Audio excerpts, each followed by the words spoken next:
ભાઈઓ જંગલમાંથી નાસ્તો લઈને આવે છે. ગમત કરી હતી.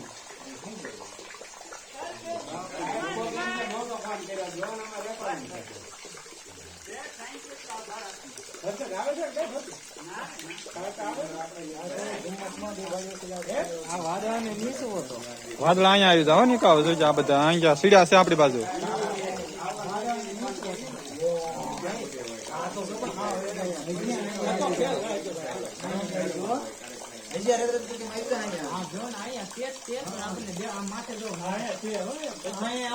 માથે આવવા મળ્યા.